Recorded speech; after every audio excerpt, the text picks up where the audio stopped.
Bonjour, aujourd'hui on va parler d'un sujet de santé vraiment majeur, l'hypertension, qu'on appelle aussi la haute pression artérielle. On la surnomme souvent l'épidémie silencieuse, et on va voir ensemble pourquoi il est absolument essentiel de bien la comprendre. Alors pour commencer, un chiffre qui fait réfléchir. Près de la moitié des adultes sont touchés par l'hypertension.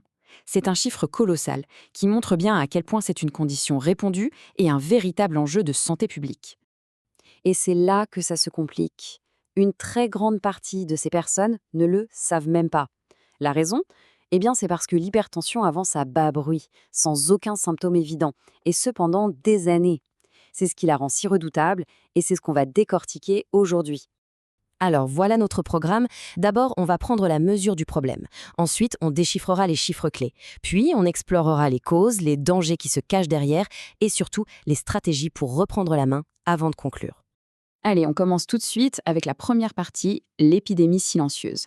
Les statistiques qui suivent vont vraiment nous aider à comprendre l'ampleur de la situation. C'est fou, c'est l'écart qu'il y a entre le diagnostic et le contrôle réel de la maladie. Sur toutes les personnes qui ont de l'hypertension, seule la moitié est sous traitement. Et ce qui est encore plus frappant, c'est que sur ce total, seulement 26%, soit à peine un quart, ont une pression artérielle qui est bien contrôlée. Ça veut dire que des millions de personnes vivent avec un risque élevé sans que celui-ci soit géré comme il le faudrait. Bon, maintenant rentrons un peu dans le détail pour voir comment tout ça se mesure. La pression et ses chiffres. Comprendre ces valeurs, c'est vraiment la toute première étape pour se protéger. Alors, techniquement, l'hypertension, c'est quoi? C'est une pression artérielle qui reste trop haute, même au repos. Le seuil clé, c'est une pression systolique, c'est la force quand le cœur se contracte, à 130 ou plus, et ou une pression diastolique, la force quand le cœur se relâche, à 80 ou plus. En fait, on classe la pression en plusieurs catégories. En dessous de 120 sur 80, tout va bien, c'est normal. Entre 120 et 129 pour le premier chiffre, on parle de pression élevée.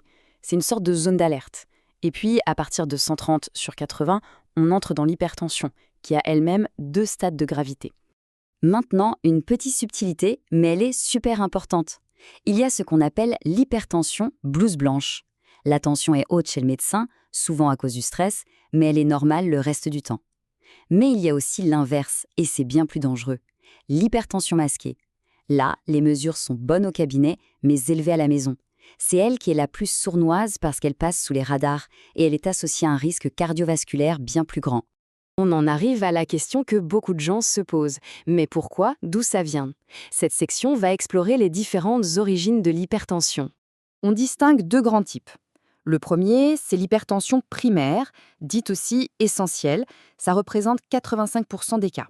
Là, il n'y a pas une seule cause claire. C'est plutôt un mélange de facteurs génétiques et de style de vie. L'autre type, c'est l'hypertension secondaire, qui, elle, est la conséquence directe d'une autre maladie. Et justement, pour cette hypertension secondaire, voici quelques-unes des causes possibles. On trouve par exemple l'apnée du sommeil, des maladies des reins, des problèmes de thyroïde ou même la prise de certains médicaments comme les anti-inflammatoires. L'avantage, ici, c'est que si on traite la cause, on peut parfois régler le problème d'hypertension.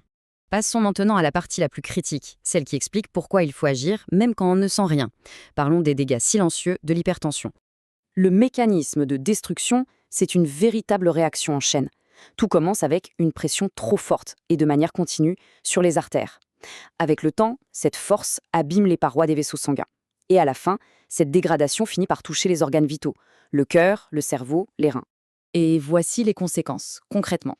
Une pression artérielle non contrôlée, ça augmente de manière dramatique le risque de maladies coronariennes, d'infarctus, d'insuffisance cardiaque, d'AVC, d'insuffisance rénale ou encore de dissection de l'aorte.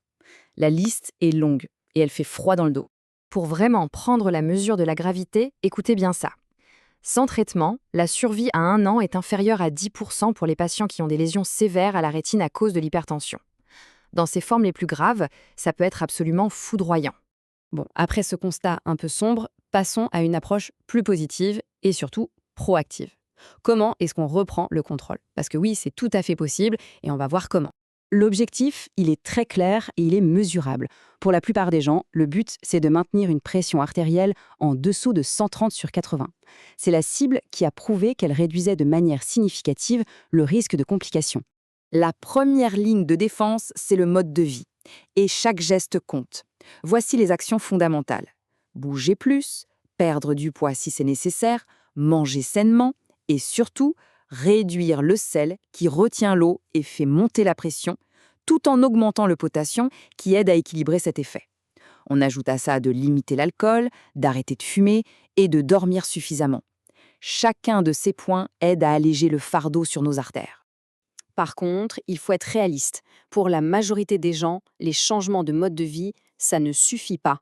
Un traitement médicamenteux est très souvent indispensable. Les médicaments les plus courants, ce sont les diurétiques, les inhibiteurs de l'ECA ou les inhibiteurs calciques qui sont bien sûr prescrits par un professionnel de la santé. On arrive maintenant au mot de la fin. On va résumer l'essentiel et finir sur une idée forte pour inciter à passer à l'action. Et pour conclure, voici un dernier chiffre, mais attention, il est vraiment marquant. Une personne qui a une pression normale à 55 ans a 90% de risque de développer de l'hypertension au cours du reste de sa vie. 90%. Ça montre bien que la vigilance, c'est vraiment l'affaire de toute une vie. Tout ça nous amène à la question finale, la plus importante de toutes en fait. Connaissez-vous vos chiffres ? Connaître sa propre pression artérielle, c'est la toute première étape, la plus cruciale, pour se protéger de cette épidémie silencieuse. Merci de nous avoir suivis.